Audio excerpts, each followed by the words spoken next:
Hello viewers, மகாநதியின் promo Kaveri கிட்ட வந்து எப்படியாச்சும் பேசணும் அப்படின்ட்டு குமரன் கால் பண்ணி ஒரே ஒரு வார்த்தை காவேரி கிட்ட பேசணும், என்னுடைய ஃபோன் காலை மட்டும் எடுக்க சொல்லுங்க குமரன் அப்படின்ட்டு ரொம்பவே ஃபீல் பண்ணிக்கிட்டு இருக்காங்க. சரி, நான் பேசுகிறேன் அப்படின்ட்டு காவேரி கிட்ட போயிட்டு தனியாக குமரன் பேசுகிறாங்க. அதுக்கப்புறமா சொல்லுங்க மாமா, நான் உங்ககிட்ட கொஞ்சம் பேசுவேன், நீ அதை கொஞ்சம் பொறுமையாக கேட்குறியா காவேரின்றாங்க. விஜய் வந்து இது மாதிரி பேசினாரு, மனசுக்கே ரொம்ப கஷ்டமாக இருந்துச்சு. விஜய் இன்னும் உண்மையாக காதலிக்கிறாங்க, நீ அவரை காதலிக்கிறது தெரியும், அக்ரிமெண்ட் போட்டு கல்யாணம் பண்ணாலையும் உங்கள் மனசில் நிறைய விஷயங்கள் இருக்கு.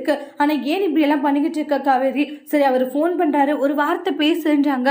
விஜய் ரொம்பவே மனநிலைமைக்கு ஆளாகிட்டாருன்றாங்க. ஒரு வார்த்தை என்னன்னு மட்டும் எடுத்து பேசுற காவேரி. சரிங்க அம்மா, நான் பேசுறேன், சரி பேசு அப்படின்னு சொல்லிட்டு அங்கிருந்து கிளம்பி போயிடுறாங்க. அப்புறம் கால் பண்ணுவாங்க, கால் பண்ணதுமே வந்து அட்டன் பண்ணி பேசுறாங்க.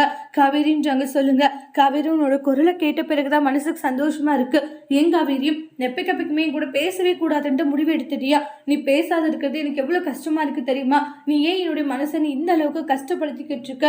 நீ இல்லாத ஒரு வாழ்க்கை எவ்வளவு கொடுமையானதா இருக்கு தெரியுமா அப்படின்ட்டுலாம் பயங்கரமாக ஃபீல் பண்றாங்க.